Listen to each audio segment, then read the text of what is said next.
Bavandimwe bakunze umuyoboro tumenye Kristo na Kiliziya TV turabashohoje. Kristo Yezu akuzwe. Iteka ryose. Nimugire amahoro y'Imana.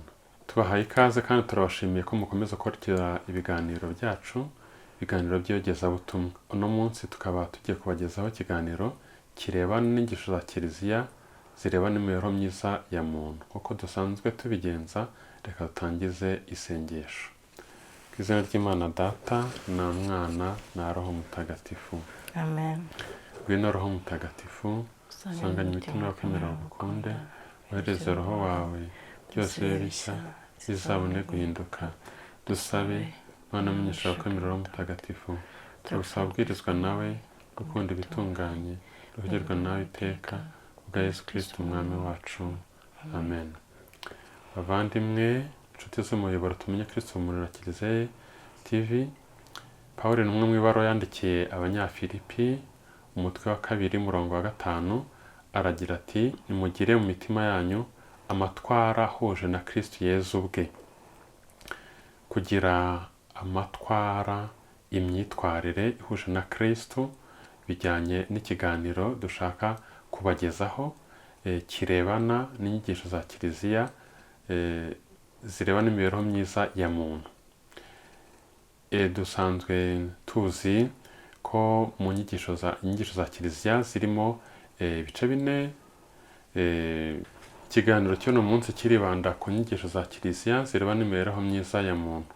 Tumenye icyo ari cyo, tumenye ibigize izo nyigisho za Kiliziya, ibice bigize izo nyigisho za Kiliziya zirebana n'imibereho myiza ya muntu, kandi tunamenye n'amateka y'izo nyigisho mu ncamake, ubundi tunabone ni aho izo nyigisho wazisanga. Muri kumwe na Padiri Senane Ephraim, umupadiri wa Diocese ya Kabgayi. Yego. Murakoze cyane Padiri kudutegurira iki kiganiro.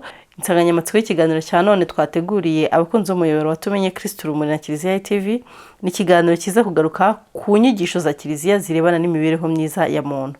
Mbere yuko dutangira twinjira mu kiganiro nyirizina cyangwa se turambura ibigize izi nyigisho, reka tubanze turebe inkomoko, tubanze tumenye inyigisho za Kiliziya zirebana n'imibereho myiza ya muntu ni iki. Urakoze, nkuko wabivuze neza, mu rurimi rw'icyongereza ni social doctrine of the church, naho mu rurimi rw'igifaransa ni doctrine sociale de l'église. Bavandimwe, nkuko twanakoze ikiganiro kirebana gatigisimu, muribuka neza ko inyigisho za Kiliziya twifashishije gatigisimu ya Kiliziya Gatolika zikubiye mu byiciro 4 cyangwa ibice 4. Hari uguhamya ukwemera, hakaba guhimbaza ukwemera, by'umwihariko tuvuga ku masakaramentu, hakazamo noneho ubuzima muri Kristo, cyangwa ni kubaho mu kwemera umurikiwe n'ivanjiri, ukurikiza amategeko y'Imana, hakaza kandi n'isengesho. Muri ibyo bice 4 bigize gatigisimu ya Kiliziya Gatolika, twanavuga ko bigize inyigisho za Kiliziya, hari igice kivuga ku kubaho mu kwemera, kavuga kuri muntu, kavuga umuntu muri sosiyete.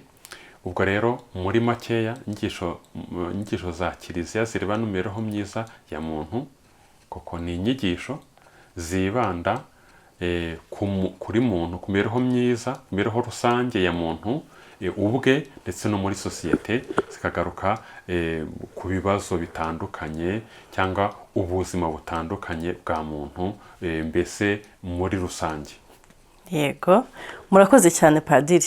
Ese tukivuga kuri izi nyigisho za Kiliziya zirebana n'imibereho myiza ya muntu, hari ingingo navuga ngo zihariye zigize izi nyigisho za Kiliziya zirebana n'imibereho myiza ya muntu?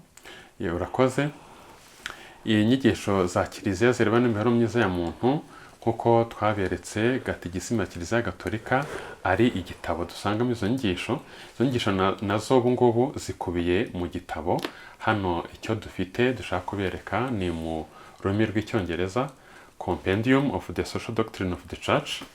Ubu ngubwo ni igitabo kirimo izo nyigisho za Kiliziya zirebana n'imibereho myiza ya muntu. Wabona no mu Compendium de la Doctrine Sociale de l'Église, mu rurimi rw'igifaransa ndetse no mu zindi ndimi, tukaba birifuzwa, turizera ko turagera tukabona iki gitabo mu rurimi twumva benshi, mu rurimi rw'ikinyarwanda. Twifashishije rero iki gitabo kirimo izo nyigisho za kiliziya zireba n'imibereho myiza ya muntu, twanyura mu mitwe igize imitwe chapitre zigize iki gitabo. Inyigisho za kiliziya zireba n'imibereho myiza ya muntu zikubiye mu ngingo zitandukanye. Hano igitabo kirimo chapitre, imitwe 12, hakaba habanza intangiriro ivuga ku bumuntu n'ubufatanye, hakaza bagabanyijemo ibice bitatu by'ingenzi, ariko bakagenda bavuga chapitre, umutwe harimo imitwe chapitre 12. Umutwe wa mbere dusangamo bavuga ku mugambi w'Imana, akaba ari umugambi w'urukundo ku bantu bose. Aho ngaho bagaruka ku cyubahiro cya muntu, ko umuntu yaremwe mu ishusho ry'Imana, akaba ariho kubaha umuntu, kubaha ubuzima bwa muntu ariho bishingiye. Imana rero yakunze abantu bose, buri muntu wese ni uwo kubahwa, ubuzima bwa muntu bwo kubahwa, kuko umuntu ari ikiremwa cy'Imana kandi umuntu akaba asumba ibindi biremwa. Umutwe wa kabiri ugaruka ku butumwa bwa kiliziya n'izo nyigisho za kiliziya zireba n'imibereho myiza ya muntu, ukagaruka ko kiliziya ifite ubwo butumwa bwo kwamamaza inkuru nziza ya Yezu Kristo, mbese ifite ubwo butumwa bwo gufasha muntu kugera ku munezero, kuko hari icyo Imana yamuremeye. Umutwe wa gatatu ugize akaba ari imwe mu ngingo zigize inyigisho za kiliziya zireba n'imibereho myiza ya muntu, ni umuntu kuvuga ku muntu n'uburenganzira bwe, cyangwa umuntu n'uburenganzira bwa muntu. Hakaba umutwe wa kane uvuga ku mahame shingiro y'inyigisho za kiliziya zirebana n'imibereho myiza ya muntu. Tukaba tubizeza ko tuzagaruka kuri ayo mahame shingiro tuyasobanura, harimo ihame icyiza rusange, common good, cyangwa le bien commun mu cyongereza ndetse no mu gifaransa. Hakabamo ihame ry'uko imitungo iri ku isi, cyangwa ubukungu bw'isi busangiwe na bose, bugomba gusangirwa na bose. Hakabamo ihame ryo kubahiriza inzego. Hakabamo ihame ryo kugira uruhare mu buzima ku isi, kugira uruhare, ubwo ni participation, tuzabigarukaho. Hakabamo kandi n'ihame ry'ubufatanye. Umutwe wa gatanu, chapter 5, chapitre 5, ivuga ku muryango nk'ishingiro rya sosiyete. Niho sosiyete itangirira, mu muryango ugizwe n'umugabo n'umugore n'abana. Imana yo yahaye umugisha umugabo n'umugore, kandi naryo shingiro rya kiliziya. Umuryango ni kiliziya y'ibanze. Umuryango ni imwe mu ngingo ikomeye igize inyigisho za kiliziya zireba n'imibereho myiza ya muntu. Hakaza umutwe wa gatandatu uvuga ku murimo. Imana mu kutwimenyekanisha, nabwo yatwimenyekanishije twumva mu gitabo cy'intangiriro irema. Umurimo rero, gukora umurimo neza, kuwutunganya, nabwo ni ukwitagatifuza. Umurimo niko Imana ishaka rwose muri muntu anoza umurimo kandi akawitagatifurizamo. Umutwe wa karindwi uvuga ku bukungu. Ubukungu cyangwa iterambere, abantu bagomba kugira iby'ibanze bibabeshaho mu buzima, bakagira imitungo. Ibyo nabyo rero na kiliziya iduhaho urumuri, itangaho urumuri, ikavuga ko abantu bagomba guharanira iterambere, kwiteza imbere, ubukungu bakabusangira nta kubangamirana. Umutwe wa munani bakavuga ku buyobozi cyangwa ubutegetsi. Umutwe wa 9 bakavuga ku muryango mpuzamahanga, bavuze ngo international community. nabwo kiliziya ihereye ku byo Imana yaduhishuriye ku ijambo ry'Imana igira icyo ivuga ku muryango mpuzamahanga. Kandi nanone kiliziya ubwo nanone inavuga mu mutwe wa 10 w'iki gitabo kirimo inyigisho za kiliziya zirebana n'imibereho myiza ya muntu, ivuga ku kurengera cyangwa kubungabunga ibidukikije. Umutwe wa 11 kavuga ku guharanira amahoro. Twese tugomba kubana mu mahoro, tukirinda intambara, tukirinda amakimbirane. Nabwo rero kiliziya rwose ihora itubwiriza kuko Yesu Kristo ari umwami w'amahoro, ihamagara abantu bose kubana amahoro, kandi by'umwihariko buri muntu wese akakira amahoro ya Yesu, amahoro y'umutima, wa mutuzo w'umutima, bya byishimo, ya mahoro isi idashobora kutwaka. Umutwe wa 12 nawo mutwe wa nyuma muri iki gitabo akaba bavuga ku nyigisho za kiliziya zireba n'imibereho myiza ya muntu ndetse n'ibikorwa bya kiliziya. Mu mwanzuro bagasoza bavuga ngo kwamamaza urukundo, bavuga ngo nkuko Rugamba yabivuze, mugaragu w'Imana, ngo urukundo ni rwogere. Habeho umuco w'urukundo, abantu babane mu rukundo, mbese urukundo rube umuco wa buri muntu wese, urukundo ruganze. Rero muri iyo mitwe, muri izo ngingo mvuze, nizo zigize inyigisho za kiliziya zireba n'imibereho myiza ya muntu. Murakoze cyane Padiri kudusobanurira ibigize cyangwa se ingingo zigize inyigisho za kiliziya zirebana n'imibereho myiza ya muntu. Mu bikubiye mu bice bigera kuri 12 nk'uko bikubiye muri icyo gitabo mwamaze kutwereka. Ariko nanone umuntu ashobora kwibaza ngo ese izi nyigisho zikomoka hehe, ni hehe zishingiye imizi? Murakoze.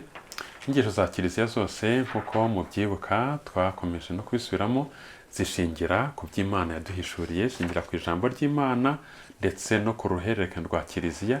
Hambere na mbere imizi ya buri nyigisho ya kiliziya shingira mu ijambo ry'Imana. Ariko izi nyigisho za kiliziya ubwo ngire ngo urashaka no kubaza ku mateka y'inyigisho za kiliziya zireba n'imibereho myiza ya muntu. Kuko kiliziya yashinzwe na Yesu Kristo, bahera mu isezerano rishya mu mavanjiri. Yesu Kristo yamamazaga inkuru nziza, akigisha ku ngingo zinyuranye, ariko nakita no ku bibazo bisanzwe bya muntu. Akigisha ariko akabona ko abantu bashonje, akita ku bashonji, akabagaburira, akigisha ariko agakiza abarwayi, akigisha inkuru nziza, akigisha isengesho, ariko nanone akanigisha ko abantu batagomba kwihambira ku by'isi, ko ubukungu umuntu atagomba kwihambira ku by'isi, kuko hano ku isi iriho ariko turi abagenzi. Nka twibuka aje amubwira ati mfasha mgabane n'umuvandimwe wanjye umutungo, cyane atubwira ko tutagomba kwihambira ku by'isi bihita, tugomba kubikoresha neza. Twanavuga ko Yesu yigishaga inyigisho zitanzwe, ariko akanarengera uri mu kaga. Twafata urugero kuri wa mugore bamuzaniye, ugati twamufashe asambana, twavuga yamwitaho igihe yari ari mu kaga, avuga ati ese utari wakora icyo cyaha namubanza ibuye. Kurengera ngo uri mu kaga. Twavuga rero inyigisho z'ukwemera zijyana, ntizisigana n'iyo mibereho myiza ya muntu, imibereho rusange ya muntu. Na kiliziya guhera mu ntangiriro yagiye yamamaza inkuru nziza ya Yesu Kristo, itanga inyigisho muri ibyiciro bitandukanye, ariko ikanita ku mibereho myiza ya muntu. Tuzi ko uretse kwigisha ijambo ry'Imana, guhimbaza no gutanga amasakaramentu, ariko kiliziya tuyinayibona mu bikorwa by'iterambere, mu bikorwa by'uburezi, mu amashuri, mu bikorwa byo kwita ku buzima, hari amavuriro. Mbese inyigisho za kiliziya zijyana, ntizisigana n'iyo mibereho myiza, imibereho rusange ya muntu. Ariko ku buryo bwihariye izo nyigisho zisanzwe zigize ari igice kigize inyigisho za kiliziya. Mu kinyejana cya 19 ku itariki ya 15 Gicurasi mwaka w'1891 nyir'ubutungane Papa Leo wa 13 yasohoye inyandiko irebana n'inyigisho za kiliziya zireba n'imibereho myiza ya muntu. Inyandiko mu rurimi rw'ikilatini akaba ari Rerum Novarum, mu kinyarwanda akaba twavuga ngo ni ibintu bishya. Ibintu bishya muri icyo gihe byari inganda.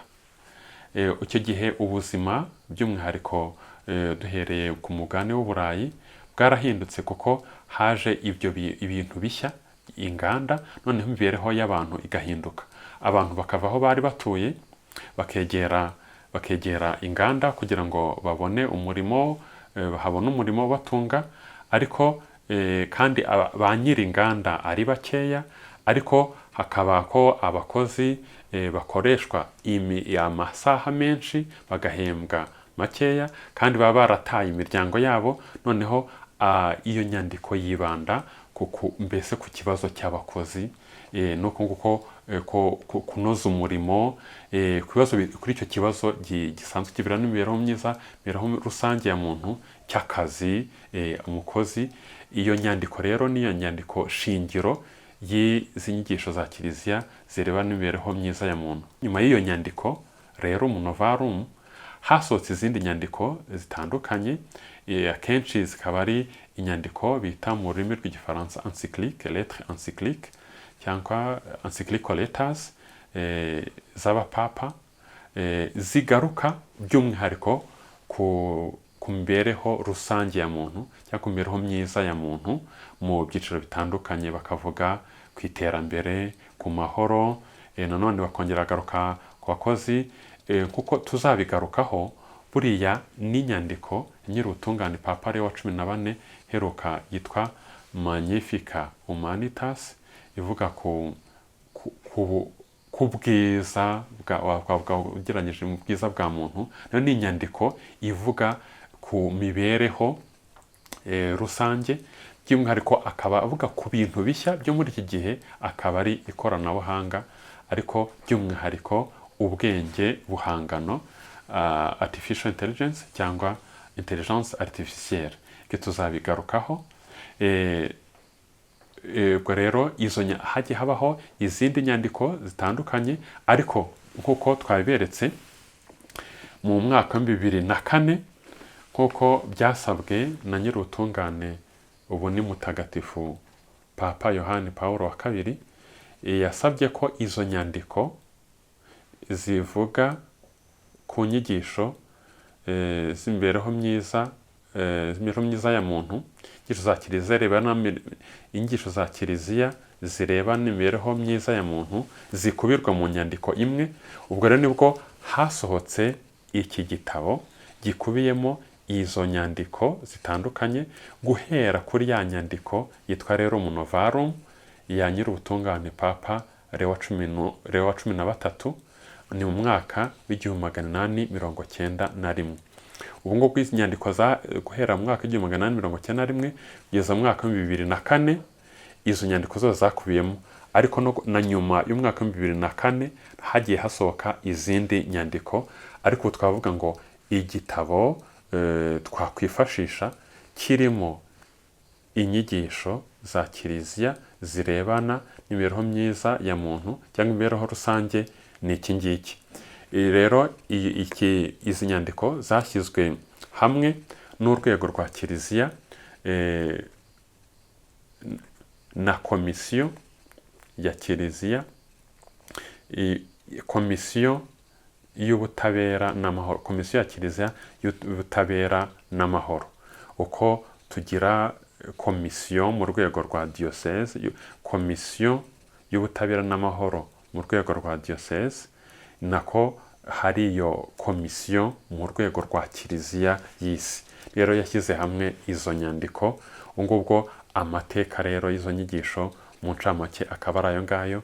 Ni inyigisho zisanzwe mu nyigisho za kiliziya, ariko guhera mu 1891 hasohotse inyandiko yihariye ivuga ku mibereho myiza ya muntu, kuvuga ku kibazo cy'abakozi.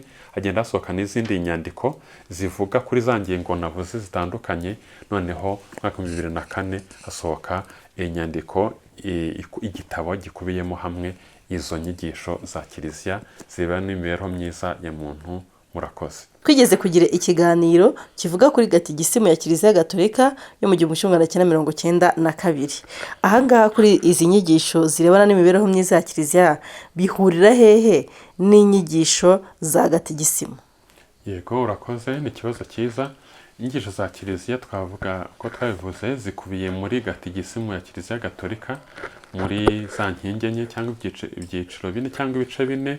Hari guhamya ukwemera, hari guhimbaza ukwemera, hakaba noneho n'ubuzima, kubaho ukwemera cyangwa ubuzima muri Kristo. Icyo gice cyo kubaho mu kwemera, umuntu amurikiwe n'ivanjiri, amurikiwe n'ijambo ry'Imana. Noneho hari izo nyigisho zirebana n'imibereho ya muntu, imibereho myiza, imibereho rusange cyangwa imibereho myiza ya muntu.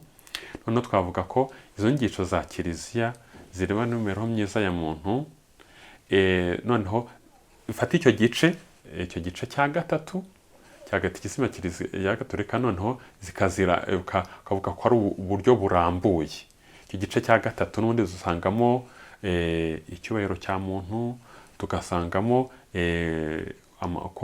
kubahiriza amategeko y'Imana, bakavugamo ubuyobozi, bakavugamo umutimanama, uko umuntu agomba kwitwara.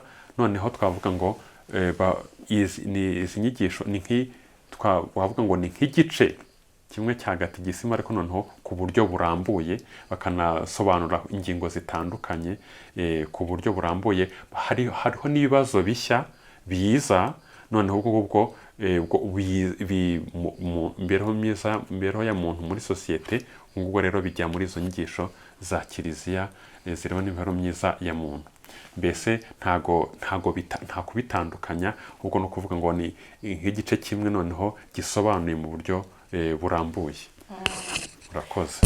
Nagira ngo noneho mu buryo navuga ngo bwiza, turi no kugana ku musozi w'iki kiganiro, mu buryo bufasha buri muntu kumva neza inyigisho za kiliziya zirebana n'imibereho myiza ya muntu, nko mu magambo atari menshi cyangwa se mu nteruro ngufiya, icyo mwabimusobanuriraho umuntu ushaka kubyumva. Ni inyigisho zivuga ku buzima bwa muntu muri rusange, ibyiciro bitandukanye. Izo nyigisho zimurikiwe n'ivanjiri, ko umuntu agomba kubaho amurikiwe n'ivanjiri, ariko mu buzima bwa buri munsi.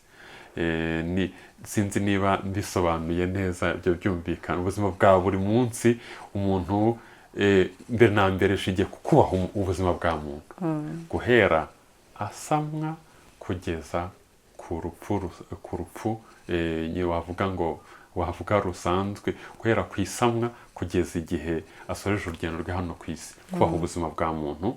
Noneho umuntu rero yaremewe umunezero, ugomba kubana n'abandi. Ni mu buzima uko umuntu agomba kubaho ukwemera mu buzima bwe bwa buri munsi. Tujya tugira umunsi mpuzamahanga w'amahoro, tukagira umunsi wo kurengera ibidukikije, tukagira n'indi minsi itandukanye, yaba ari mu gihugu cyangwa se hagati muri kiliziya. Ibi byose bigaruka muri izi nyigisho za kiliziya zirebana n'imibereho myiza ya muntu. Yego, hakaba twagize umunsi kuri uwo munsi wa Mutagatifu Anana Yoakimi, kuri ba sogokuru na banyogokuru, kuri aho abasheshe akanguhe bageze mu zabukuru, kubitaho. Ibyo byose haba hari iyo minsi isanzwe, ariko noneho kiliziya noneho ikaba imurikiwe n'ijambo ry'Imana, kwita kuri abo bantu, ariko noneho ubigiriye ko Yezu yabivuze, ubigiriye Yezu, kwita kuri abo ngabo, mba ko ari Yezu ubwe witaho. Aho n'umunsi kwita ku abo ngabo bimukira, boni kuvuga hari ikibazo cya amazi abashonji ibi yego byose ni ibigize inyigisho za kiliziya ziriho n'imibereho rusange cyangwa imibereho myiza ya muntu. Mwabyumvise ko inyigisho za kiliziya zirebana n'imibereho myiza ya muntu wazisanga ahantu hose mu ngeri zose z'ubuzima.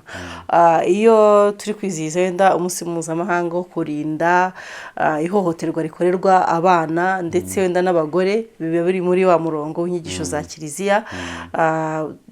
Hamwe tubona ibikorwa bya komisiyo y'ubutabera n'amahoro barimo bavuga bati violence no, zero violence. Izi gahunda zo gufasha abana kwiga no kudata ishuri biri muri uyu murongo w'inyigisho za kiliziya zirebana n'imibereho myiza ya muntu n'ibindi n'ibindi. Dushimire rero padiri, akoze cyane padiri. Ahari icyo wenda mwakongeraho kugira ngo abantu barusheho gusobanukirwa n'izi nyigisho za kiliziya zirebana n'imibereho myiza ya muntu, dore ko ziboneka kandi zigaragara mu nguni zose z'ubuzima bwa muntu, kuko ni ubuzima rusange, vie sociale. Iyo vie sociale rero iherekezwa n'izi nyigisho nk'uko mwabisobanuye, bimurikiwe ari abazigisha bamurikiwe n'ijambo ry'Imana, cyangwa se n'abazikurikiye nabo bamurikiwe n'ijambo ry'Imana, bakazishyira mu bikorwa bitewe n'aho umuntu aherereye, mu kazi, mu isoko, kwa muganga, ku mashuri n'ahandi n'ahandi n'ahandi. Hari icyo rero mwakongeraho, umwanya ni uwanyu kugira ngo tunasoze ikiganiro n'isengesho. Yego murakoze. Kenshi hari ubwo umuntu ariko yenda baba ari bakeya bumva inyigisho za kiliziya cyangwa ibya kiliziya yenda bakabahera ku masakaramentu, bagahera aho ngaho. Padiri ibyo akora bya kiliziya ni misa, ukarisitiya ni wavuga ni wo mutima, niho tuvoma ibyo bikorwa byose byiza, kuko ni urukundo rw'Imana, nyine isakaramentu ry'urukundo rw'Imana, urukundo ruhebuje. Ariko inyigisho za kiliziya zirebana n'izo nguni zose z'ubuzima, ibyo bice byose by'ubuzima. Ni byiza rero kumenya icyo inyigisho za kiliziya zirebana, n'ubwo nakangura abantu kuzimenya, kwikoresheje ikoranabuhanga, kumva ko bireba umuntu muri ubwo buzima bwe bwa buri munsi, kandi ko tukabaho nyine tumurikiwe n'ivanjiri. Numva aricyo nasorezaho, nukangura abantu kumenya, tukajijuka, no kubaza. Ubu ngubu kubera ikoranabuhanga, kwifashisha za social media, umuntu ashobora kumenya nyine icyo kiliziya yigisha, kandi kiliziya ikigamije ni ukugira ngo umuntu wese abeho mu byishimo, abeho mu munezero, agere ku munezero Imana yamuremeye. Umuntu akamenya ese kiliziya ivuga iki ku kurwanya ubukene, cya gihe abakristo cyangwa se abantu muri rusange bashishikariza gukunda umurimo, kuha agaciro ndetse no kuwugira nyambere kugira ngo birinde inzara, birinde ubukene n'ibindi. Hari nicyo kiliziya rero ibivugaho. Hakaba ese abantu kuba bahamagarirwa kwirinda amakimbirane, yaba mu muryango, haba hagati muri sosiyete, kiliziya yo ibivugaho iki? Izo nyigisho nazo zahawe umurongo nk'uko padiri yabitubwiye. Yego, bagakomeza kuzirikana by'umwihariko ku buzima bwa muntu, ku cyubahiro tugomba ubuzima bwa muntu, guhera ku isamwa, kuko ubu ngubu hagenda habaho ibitekerezo bitandukanye. Ubuzima bwa muntu butangirana nuko wasamwe aba ari umuntu, kandi ikindi kiliziya ikomeza gutsindagira ni umuryango w'umugabo n'umugore, umugabo umwe n'umugore umwe. Iryo ni ipfundo rikomeye ry'ubuzima bwa muntu, bw'umunezero wa muntu, kugira ngo byose bishingiye aho ngaho. Reka dusoze rero twiyambaza umubyeyi Bikira Mariya. Ndakuramutsa Mariya, uje nimurana n'Imana, webuje abagore bose umugisha, Yezu umwana wabyara arasingizwa. Mariya mutagatifu umubyeyi w'Imana, urajya udusabira tw'abanyabyaha, kuri ubu n'igihe tuzapfira. Amina. Bikira Mariya mwamikazi wa Kibeho, udusabire. Nyagasani Yezu nabane namwe. nawe kandi muhorane. ushobora byose abaha umugisha Imana Data na Mwana na Roho Mutagatifu. Amen.